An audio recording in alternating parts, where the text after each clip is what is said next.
சோழனும் பாண்டியும் போய் நிறைய ஃப்ளாட்டு பார்க்குறாங்க. அதில் ஒன்று சோழனுக்கு ரொம்ப பிடிச்சிருது. அதுக்கப்புறமா வீட்டுக்கு வர்றாரு. டே பாண்டி, இதை பற்றி நீ வீட்டில் யாருக்கிட்டேயும் பேசிடாத, நானே பதில் சொல்லிக்கிறேன் அப்படின்னு சொல்லிட்டு வந்துடுறாரு வீட்டுக்கு. வீட்டுக்கு வந்தும் பாண்டி எங்கேயுமே போகாத மாதிரியே அமைதியாக இருந்துக்கிறாரு. எல்லாம் நைட்டு உட்காந்து பேசிகிட்டு இருக்கிறப்போ, அண்ணே நான் சோழனை தனியாக ஒரு ஃப்ளாட்டுக்கு தனி கொடுத்தனும் கூட்டிகிட்டு போகலான் இருக்கேன்னு அப்படின்னு சொல்லி சேரன்கிட்ட சோழன் சொல்கிறாங்க. ஏன்டா அந்த பொண்ணு நம்ம வீட்டில் இருக்கிறதுக்கு பிடிக்கலையா நிலாவுக்கு? கொஞ்சம் நீட்டாக இருக்கிற வீட்டுக்கு போகணும்னு நினைக்குதாடா அப்படிங்க. ஐயோ இல்லைண்ணே, நிலாவெலாம் எதுவுமே சொல்லலை. ஆனால் அவங்க அப்பா வந்தவர் இப்படி சொன்னாருன்னு, ஒரு ஃப்ளாட்டு வாங்கி கொடுக்குறேன் மாப்பிள்ள, நீங்களும் பொண்ணும் போய் அதில் சந்தோஷமாக இருங்க, எல்லா பொருளும் நான் வாங்கி கொடுத்துட்றேன் அப்படின்னு சொல்கிறாருண்ணே. அவர் என்ன நம்மளுக்கு காசு கொடுக்கறக்கு என்னால் முடியும்னு, நான் நிலாவை கூட்டிகிட்டு போய் பத்திரமா பார்த்துக்கிறேன், என்னால் முடியும். அவர் என்ன, நான் கல்யாணம் பண்ணின பொண்ணு எனக்கு பார்த்துக்க தெரியாதா? அவர் என்ன என்கிட்ட இல்லைன்னு சொல்லி அப்படி சொல்லி கேட்டுறாருன்னு? அதெல்லாம் முடியாது, நான் நல்ல ஃப்ளாட்டை பார்த்துட்டு கூப்பிட்டு பால் காய்ச்சருக்கு உங்களுக்கு அழைப்பு சொல்கிறேன்னு சொல்லிட்டு இப்போ ஃபோனில் பேசிட்டு வந்துட்டேன்னு அப்படிங்கிறாங்க. டே அப்படியாடா சொன்னார்? பாத்தியா, நம்ம எதுவும் பண்ண முடியாது அப்படின்னு. இல்லை, இந்த அப்பாவை சொல்லணும்டா. இவர் போய்த்தான் டிவி வாங்குறதுக்கு வச்சுருந்த காசில் டியூ கட்டிட்டாங்கன்னு சொல்ல போய்த்தான் அவர் இதெல்லாம் சொல்லி காட்டுறாருடா. இல்லைன்னா இந்த அளவுக்கு அவரும் சொல்ல மாட்டார். பொண்ணுக்கு இந்த வீடே பிடிச்சிக்கிச்சுங்கிற மாதிரி அமைதியாக போயிருப்பார் அப்படின்னு சொல்லவும், ஆமாண்ணே இந்த நடேசனை என்ன பண்ணுறதுன்னே தெரியலண்ணே அப்படின்னு சொல்லி சோழன் அப்படியே வெறியாக பேசிகிட்ருக்கிறாரு நடேசன் மேலே. அப்போ சேரன் அண்ணா இருந்துக்கிட்டு, டே விட்ரா, எப்படியோ சொன்னது சொல்லிட்டாரு, இனி அதை பேசி என்ன பண்ணுறது? ஆமாம், எல்லாவும் வசதியான வீட்டில் இருந்த பொண்ணு தான் பாவம். இந்த வீட்டில் ஒரு நல்ல பாத்ரூம் நல்ல கிச்சன் கூட இல்லாமல் கஷ்டப்பட்டுட்டு தான் இருக்குது. சரி பரவாயில்ல, நம்மளும் அந்த பொண்ணை நல்லா பார்த்துக்கணுண்டா. அதுவும் பாவம் எவ்வளோ தூரம் நமக்காக அட்ஜஸ்ட் பண்ணி ஒன்று பார்த்து பண்ணுது. அந்த பொண்ணையும் சந்தோஷமாக வச்சுக்கணும்ல சோழா. சரிடா, நீ போய் வீட்டு பாருடா, அந்த நிலாவுக்கு பிடிச்சிருக்கான்னு கூட்டிகிட்டு போய் காட்டு அப்படிங்கிறாங்க. சரிண்ணே, நாளைக்கு அவகிட்ட சர்ப்ரைஸாக கூட்டிகிட்டு போகிறேன்னு, அது வரைக்கும் யாரும் எதுவும் சொல்லிடாதீங்க அப்படிங்கிறாங்க. டே நாங்கள் எதுக்குடா சொல்கிறோம், நாங்களாம் எதுவும் சொல்ல மாட்டோம் அப்படின்ட்டுறாங்க. அப்போது பல்லவன் தான் கேட்குறான், என்ன அண்ணிய தனி கொடுத்தனும் கூட்டிகிட்டு போயிட்டா பண்ணி இங்கே இருக்க மாட்டாங்களா, என் கூட இருக்க மாட்டாங்களா அப்படிங்கிறாங்க. அதுக்கு சொல்லிட்டு, டே உங்கள் அண்ணி பாசம் தங்கச்சி பாசம், ஐயோயோயோ என்னால் முடியலடா சாமி, இத்தனை நாள் எல்லோரும் எங்கே இருந்தீங்க? இந்த அண்ணன் தங்கச்சி பாசம், இந்த அண்ணி அம்மா பையன் பாசம், டே சத்தியமாக முடியலடா பல்லவா என்னால். என்ன நீ எப்பவும் பார்க்க மாட்டியா உங்கள் அண்ணியை? உங்கள் அண்ணி தான் இங்கே வரமாட்டாளா? நான் இல்லாமல் கூட இருந்துக்குவாடா, உங்களையெல்லாம் பார்க்காம நிலானால இருக்க முடியாது, சும்மா சீன் போடாதடா, அண்ணி பிரிச்சிருக்கிறோன்னு அப்படிங்கிறாங்க. போனேன், உனக்கு என்ன தெரியும், எங்களுக்குள்ள அவ்வளோ பாண்டிங் இருக்கு அப்படின்னு சொல்லி பல்லவன் சொல்கிறா. டே பார்த்துடா, என்னால் சத்தியமாக முடியலடா, நீங்களாம் பண்ணுற அலும்பு அவங்க அப்பாவுக்கு மேலே பண்ணுறீங்கடா எல்லாரும் சேர்ந்துக்கிட்டு அப்படின்னு சொல்லி சோழன் சொல்கிறாங்க. அதுக்கு பாண்டி சிரிச்சிட்டு இருக்காங்க. டே விட்ரா சின்ன பையன் தானே அப்படின்னு சொல்லி நிலாவோட அப்பா திருவண்ணாமலை போயிட்டு அவங்க அம்மா கிட்ட சொல்கிறாங்க, இங்கே பாருத்தேன்னு அந்த வீட்டில் நடந்த சம்பவத்தை சொல்கிறேன், நீயே அந்த வீடு என்ன நிலமையில் இருக்குதுன்னு தெரிஞ்சுக்குவேன் அப்படிங்கிறாங்க. என்னாச்சு அப்படிங்கிறாங்க. அப்போது நிலாவோட அப்பா சொல்கிறாரு, அங்கே டிவி வாங்க போகலான்னு 5 பேர் கிளம்புனாங்களாம்மா தேனு, இந்த 5 பேர்த்தோட சம்பளத்தையும் ஒன்றா போட்டுக்கிட்டு டிவி வாங்க கிளம்பியிருக்காங்க.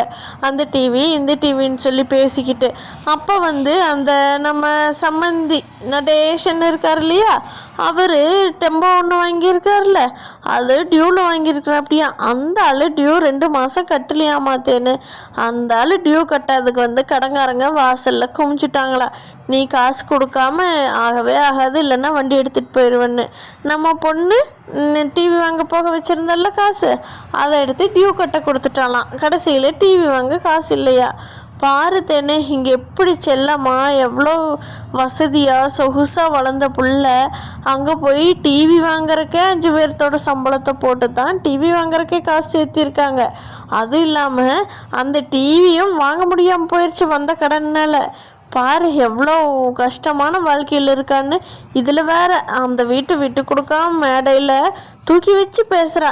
நான் கூட அப்படித்தான் நினச்சிட்டேன். கல்யாணத்துக்கு பின்னாடி அவளை அப்படி பார்த்துக்கிறாங்களோ, அங்கே போய் பார்த்தா முன்னாடி எப்படி இருந்ததோ அதே மாதிரியே தான் இருக்குது தேனு அப்படிங்கிறாங்க.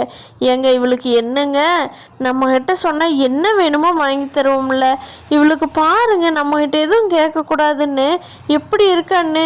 எங்கே இருந்துங்க இவளுக்கு இவ்வளோ பிடிவாதம் வந்துச்சு? கல்யாணத்துக்கு முன்னாடி இல்லை தங்கமான பிள்ளையா இருந்தாலங்க, அந்த அவனை போய் கட்டுனா நம்ம நிலா பொண்ணு நம்ம பொண்ணா இல்லைங்க, அவ்வளோதானுங்க அப்படிங்கிறாங்க. தேனு அமைதியாக டென்ஷன் ஆகாத, நீ போட்டு பேசிக்காத. என்ன பண்ணுறது, அவளுக்கு அந்த வீடு தான் பிடிச்சிருக்குதுன்னு போய் இருக்கிறான், நம்ம ஒன்றும் பண்ண முடியாதே. விடு அவள் அப்படியே இருக்கட்டும், இல்லைன்னா இன்னும் கொஞ்ச நாள் போகட்டும், நம்ம எல்லா வசதியும் ஏற்பாடு பண்ணி கொடுக்கலாம். அவளும் கஷ்டப்பட்டான்னா தான் நம்மளை பற்றி யோசிப்பாத்தேன்னு விட்டுலாம், அதுக்கு மேலே என்ன பண்ண முடியும் அப்படிங்க. அதுவும் கரெக்டு தாங்க அப்படின்னு சொல்லி அங்கே பேசிகிட்ருக்காங்க. காலையில் சோழன் வந்து நிலா இன்னைக்கு உன்னை ஒரு சர்ப்ரைஸான ஒரு இடத்துக்கு கூட்டிகிட்டு போகிற அப்படிங்கிற. என்ன சோழன் எங்கே கூட்டிகிட்டு போகிறீங்க அப்படிங்கிறாங்க நிலா. அதுக்கு சோழன் வந்துட்டு வாயேன் நான் கொண்டுட்டு போய் காட்டுறேன், உனக்கு ரொம்ப பிடிக்கும் நிலா, ரொம்ப ஆச்சரியப்படுவேன், உனக்கு அவ்வளோ பிடிச்ச இடம் அப்படிங்கிறாங்க. சோழன் ரொம்ப சஸ்பென்ஸ் வைக்காதீங்க சோழன், என்னன்னு சொல்லிடுங்களேன் அப்படிங்க. வா இன்னொரு 10 நிமிஷம்தான், இந்தா வந்துட்டோம் அப்படின்னு சொல்லிட்டு ஒரு வீடு மாதிரி இருக்குது, அங்கே கூட்டிகிட்டு போகிறாங்க சோழன். அதை பார்த்துட்டு நிலா இருந்துக்கிட்டு இங்கே யார் சோழன் இருக்காங்க, யாராவது உங்களுக்கு தெரிஞ்சவங்க இருக்காங்களா அப்படிங்கிறாங்க. இங்கெல்லாம் தெரிஞ்சவங்களாம் யாரும் இல்லை, வாயேன் அப்படின்னு சொல்லி கூட்டிகிட்டு போய் இங்கே பார் எவ்வளோ பெரிய ஹாலு, காற்று பார் சூப்பராக வருதில்ல, இங்கே பாரு நிலா இந்த 2 பெட்ரூமு, 2லேயுமே அட்டாச் பாத்ரூம் இருக்குது. இந்த பெரிய பெட்ரூம் நம்ம வச்சுக்கலாம், இந்த சின்ன பெட்ரூம் கெஸ்ட் யாராவது வந்தால் யூஸ் பண்ணிக்கலாம்.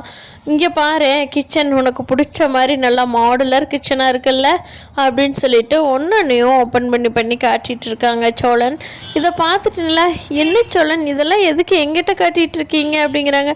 உங்ககிட்ட காட்டாமல் நம்ம 2 பேரும் தான் இங்கே வரப்போகிறோம் நிலா, தனி கொடுத்தனும் வரப்போகிறோம் அப்படிங்கிறாங்க. என்னது தனி கொடுத்தனுமா? ஆமாம் நிலா, நீ அந்த வீட்டில் எவ்வளோ கஷ்டப்படுற, உன்னை இந்த வீட்டுக்கு கூட்டிகிட்டு வந்து ரொம்ப சொகுசாக பார்த்துக்கணும்னு நான் இந்த வீடு பார்த்துருக்கேன் நிலா. இதில் நான் இன்னொரு அட்வான்ஸ் கொடுத்த உடனே எல்லா திங்ஸும் வாங்கி வச்சிடலாம், உனக்கு என்னென்ன வேணுமோ யூஸ் பண்ணிக்கோ. வாஷிங் மிஷின் வேணுமா, டிவி வேணுமா, ஃப்ரிட்ஜு வேணுமா, எல்லா திங்ஸுக்கும் ஆர்டர் கொடுத்துர்லாம். அங்கே அட்வான்ஸ் கொடுத்துட்டு போன கையோடு நீயும் அதை செலக்ட் பண்ணிடு அப்படிங்கிறாங்க. நிலாவுக்கு வந்துச்சு பாருங்க கோவம், முறைச்சி பார்த்துட்டு இருக்காங்க. சோழன் அப்படியே அடுக்கிக்கிட்டே போயிட்டுருக்காரு. இது நல்லா இருக்கா, அது நல்லா இருக்கா, என்ன கம்பெனியில் அந்த ஃப்ரிட்ஜு வாங்கலாம், எந்த கம்பெனியில் டிவி வாங்கலாம் அப்படின்னு. சோழன் இப்போ என்ன அமைதியாக இருக்கிறீங்களா இல்லையா அப்படிங்கிறாங்க. ஏன் நிலா இந்த கம்பெனியில் உனக்கு பிடிக்கலையா அப்படிங்கிறாங்க. சோழன் நான் இந்த வீடே பிடிக்கல சரியா, உங்களை கல்யாணம் பண்ணினதே அந்த வீட்டில் இருக்கிறவங்க எல்லாத்தையும் பிடிச்சி போய் தான் பண்ணினேன், திட்டுப்புன்னு அவங்களையெல்லாம் அப்படியே விட்டுட்டு வரணுன்னா என்ன சோழன் இது, அந்த வீட்டையே நம்ம மாற்றி அதுலேயே பெருசாக எல்லா வசதியோட எல்லா பசங்களும் சந்தோஷமாக தங்குற மாதிரி அந்த வீட்டை நம்ம ரெடி பண்ணணுன்னா தானே உங்ககிட்ட இருக்கிற திறமையை நிரூபித்த மாதிரி இருக்கும். சும்மா எங்கேயோ ஒரு வீட்டை வாடகைக்கு எடுத்து அதில் கொண்டு போய் வைக்கிறதுல எனக்கு பெருமை இல்லை சோழன்.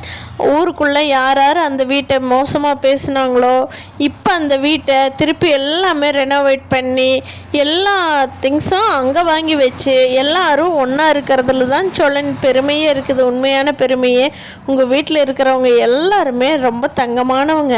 அதனால் அந்த வீட்டை ரெடி பண்ண வழியை பாருங்கள், வாங்க இந்த வீட்டு சாவியை கொண்டுட்டு போய் ஓனர்கிட்ட கொடுத்துட்டு போயிட்டே இருக்கலாம் அப்படின்னு சொல்லவும் சோழன் நிலா என்ன நிலா சொல்கிற அப்படிங்கிறாங்க. சோழன் புரியுதா இல்லையா, கொண்டே சாவி கொடுத்துட்டு போலாம் வாங்க அப்படிங்கிறாங்க. இப்படி ஒரு பதில் நிலா சொல்லுவாங்கன்னு சோழன் எதிர்பார்க்கவே இல்லை.